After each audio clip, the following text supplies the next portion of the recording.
We Americans sure do love our outlaws. Butch Cassidy, Billy the Kid, John Dillinger, Bonnie and Clyde, Fat Tony, Tony Soprano. If someone is a charismatic criminal, people tend to like them for some reason. So, when I was looking for a topic to do, I thought, why not look into one of these controversial but highly popular figures? And that's why I chose the original Wild West Outlaw. I learned about Jesse James.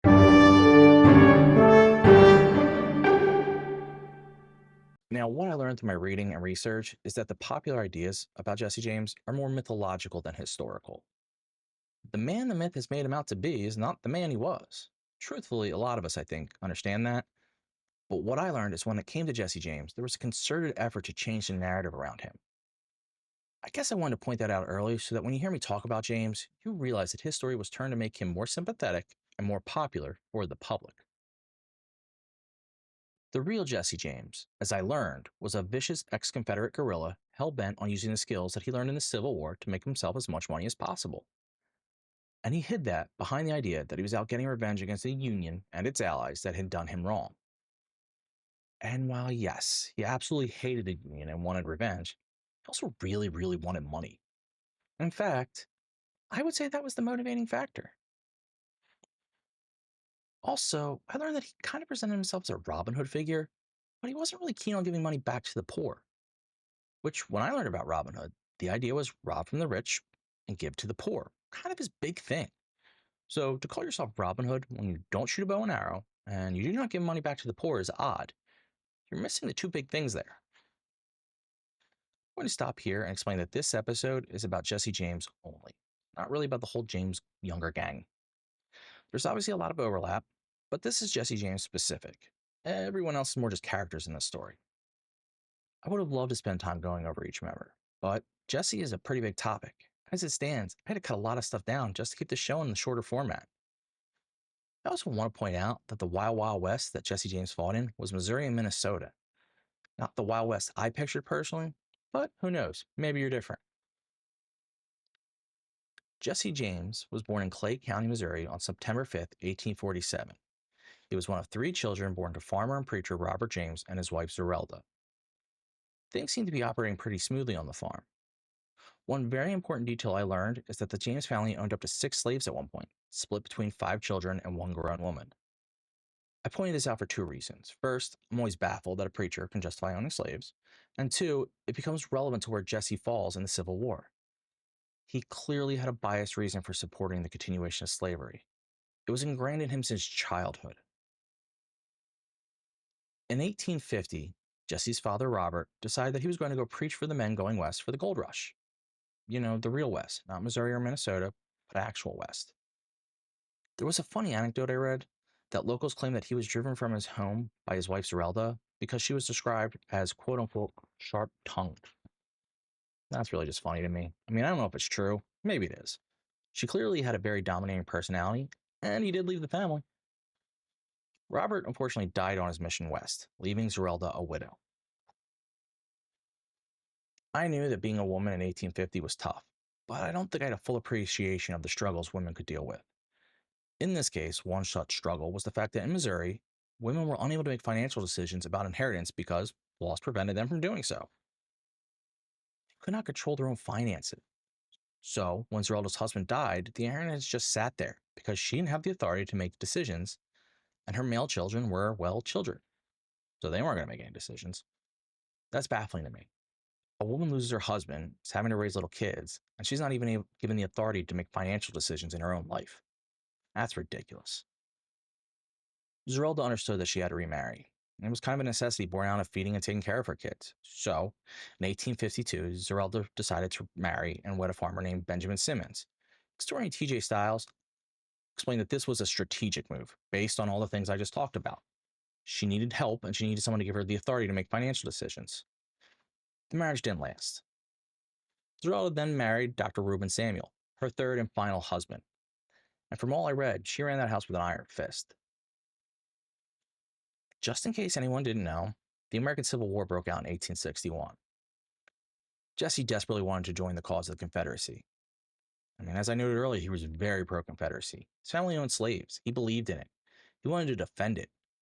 But he was just 14, and even in those times, Army recruiters were still like, hey, that's a little too young. Granted, he goes in at 16, so it's not like he's much older, but still, 14 was too young. So he couldn't join, but his brother Frank did. His brother Frank joined the local guerrillas allied with the Confederate cause. Just so you know, the Confederate guerrillas in Missouri were called bushwhackers. I want to put a stop here and veer off course ever so slightly. The Civil War in Missouri was pretty vicious because it had a pretty decent split between pro and anti unionists, so truly neighbors going against each other. A lot of the war in Missouri was deeply personal between people who knew one another. Both these sides formed guerrilla groups because these groups had different levels of affiliation with official armies.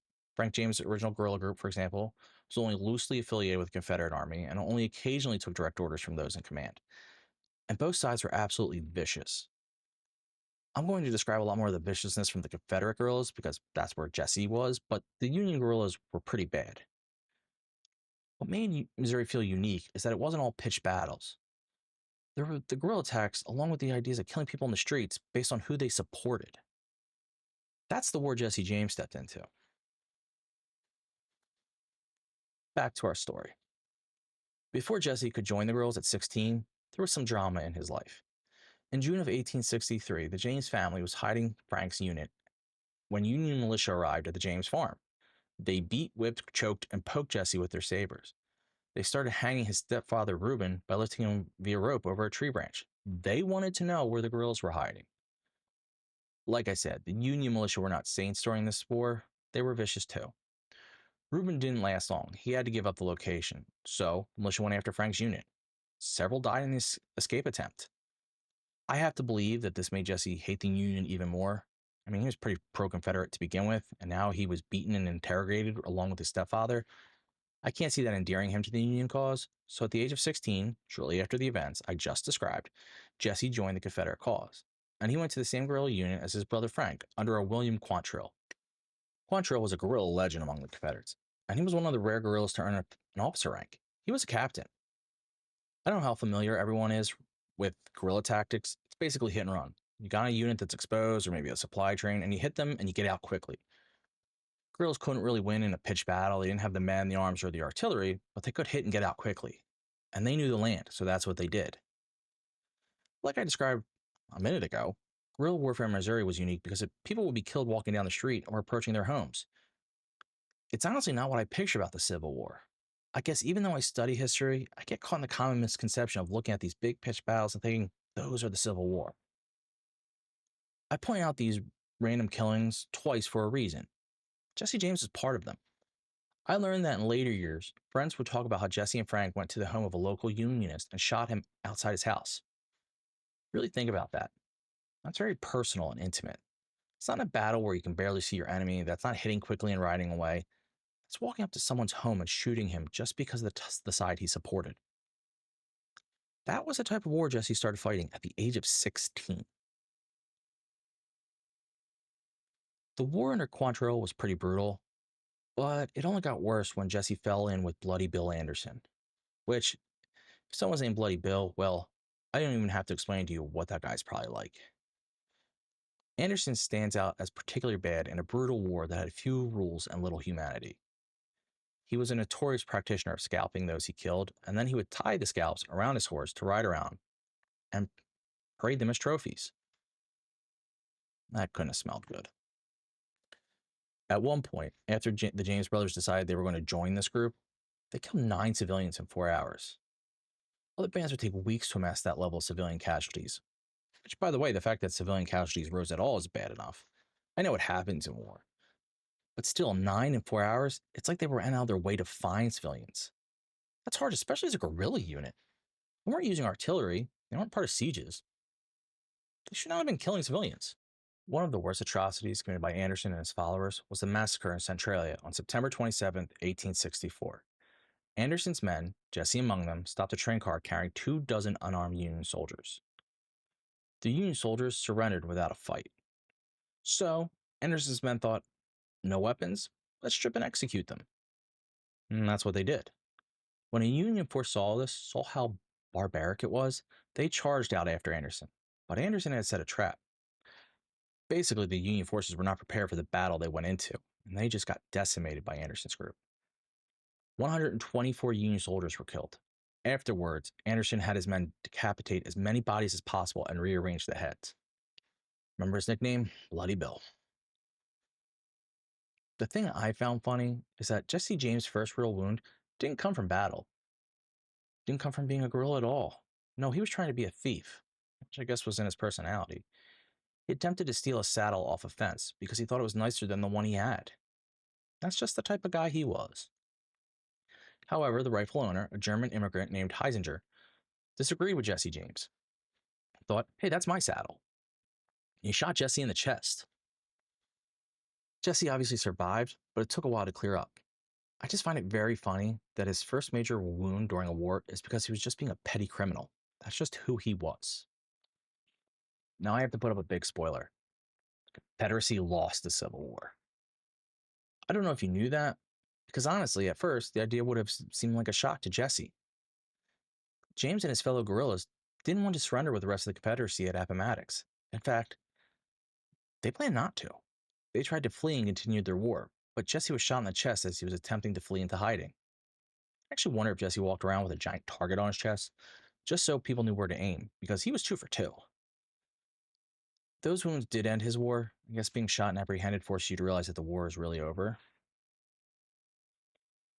When I learned about this, I realized Jesse James was only 18 when the war ended.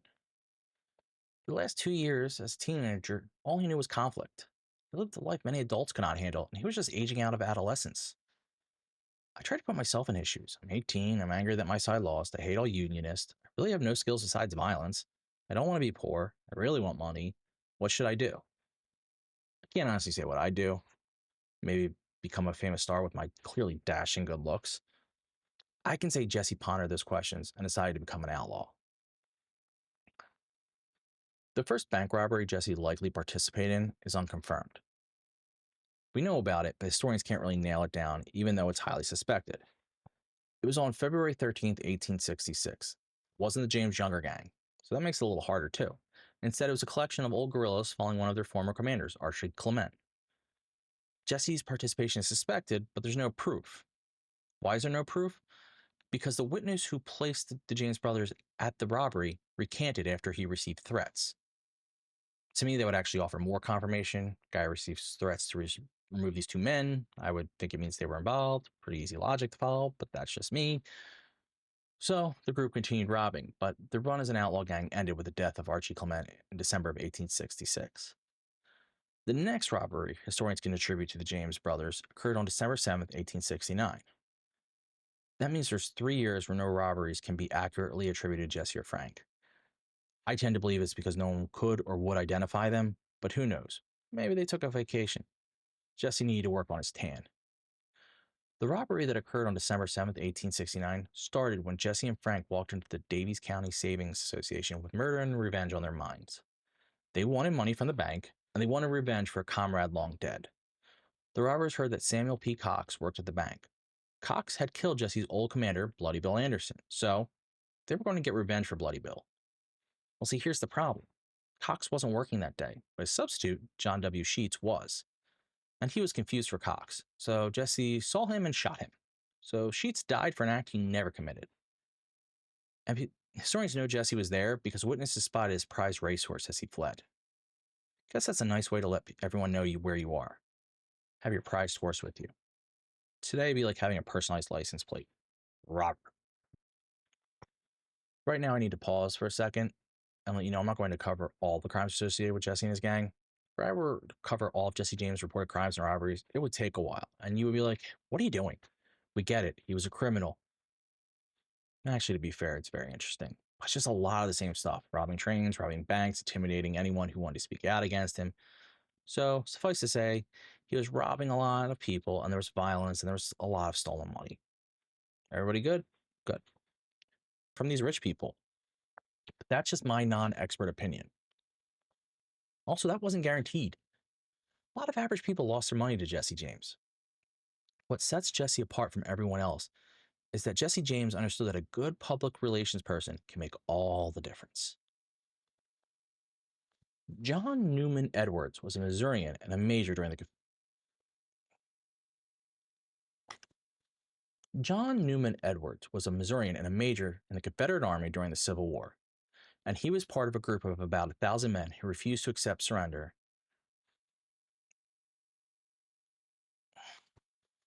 John Newman Edwards was a Missourian. That was weird. John Newman Edwards was a Missourian and a major in the Confederate John Newman Edwards was a Missourian and a major in the Confederate Army during the Civil War, and he was a part of a group of about 1,000 men who refused to accept the Confederate surrender, kind of like Jesse James. So he had to flee. He fled to Mexico. I guess the idea was to go even further south to really support the South. Hmm. However, Mexico was going through its own period of chaos, so he returned to Missouri in 1867. At that point, he just had to accept that his side lost. He started a newspaper called the Kansas City Times in 1868. I think they have one really big goal: to stress the righteousness of the Confederate cause. When he heard about Jesse James, he was thrilled. Edwards saw someone whose actions he could manipulate for his own cause. So he would write about the James gang. He would always frame it in such a way that they weren't criminals, they were fighting for a cause, and that the police and businesses were wrong for persecuting them. They were fighting back against the Northern Unionists trying to hurt the regular God-fearing Southerners. When Jesse caught wind of what was going on, he started sending letters to Edwards to help justify his actions. There is some speculation that Edwards also wrote some letters that he attributed to Jesse because he published all the letters. James and Edwards seemed to understand one another and embraced how both sides could help each other. They were so effective that there was almost an amnesty bill passed in the state legislation in 1875. That's how successful their efforts were. The poor, righteous men defending their livelihood against Union invaders. I guess that played well in the press. As I was learning about this, one thing that I couldn't fathom was the response of the authorities. I almost had a question like, were they on the James brothers' side? Because the responses were terrible. For example, on January 25th, 1875, the Pinkerton Detective Agency launched a raid on the James homestead in an effort to arrest Jesse and Frank. Hey, it's where they live. I get it. You have to go there. But first of all, why weren't the real authorities there? Second of all, calling the Pinkertons in the fray seemed like a bad idea, considering the James brothers killed one of their men in 1874. They were not going to play nice. The Pinkertons threw a flammable shell into the house to illuminate it, but those in the house didn't know it was flammable when they threw it into the fire. Flammable plus fire is bad. There was an explosion which killed Jesse's 8-year-old half-brother, Archie Samuels. The real kicker is that Jesse and Frank weren't even there. If you're Edwards, that's a gold mine. He just started writing about the Pinkertons, how evil they were, and how they were working for the Unionists, the businessmen, those who were holding everyone down. Edwards tied businessmen to the Union as if they were working for them. I have to admit, I understand why Jesse is angry at this point. I mean, his 8-year-old half-brother died. The James brothers wanted their revenge on the Pinkertons, and those that helped them, which meant on April 20th, they killed Daniel Askew, the man suspected of helping the Pinkertons locate the James house. They killed him in his backyard. Kind of was a throwback to the James Civil War's days. And that's how the guerrillas fought. The James Younger Gang would meet its end in Minnesota on September 7th, 1876. The Gang of Eight went into the town of Northfield to rob the First National Bank, which only held the money of the town residents. And these weren't like Wall Street barons, these were just your average Americans. So I'm not sure how that fits in the whole Robin Hood theme. This robbery was a disaster for the Outlaws. The bank cashier, Haywood, would not cooperate and stalled when opening the vault. During a robbery, speed is crucial, so stalling is terrible. He also tried to trap Frank inside the vault once he opened it, which is an insane move on his part, but I kind of love him for it. The delay allowed township residents to notice what was happening. So, in a scene out of Westerns, township residents opened fire on the Outlaws. In the shootout, 2 of the Outlaws, Glenn Miller and Bill Chadwell, died. Frank James did kill Haywood out of spite because he made everything so bad for them, and the gang fled the bank. They only got $26.60, which, even back then, not worth what they're going through. That wasn't the end of it. They were hunted and fleeing. The authorities were on them quickly. Frank and Jesse went their own way, and the younger brothers and Charlie Pitts stayed together. The Youngers and Pitts made a real bad error by stopping at a house in Medalia for food. The authorities had already warned residents that the gang was in the area and that they were not good guys, so residents notified the authorities. The authorities then went after the Youngers and Pitts, which led to another shootout. This really is a Western. Pitts was killed, and all three youngers were badly wounded, so they all surrendered. Because the James brothers went their own way, they made it back to Missouri. Officially, this was the end of the James Younger gang. The botched robbery led to Frank and James splitting for a while. Frank tried to embrace domestic life. Honestly, he appeared to thrive. But Jesse stayed with his criminal ways. I don't think he could do anything else again.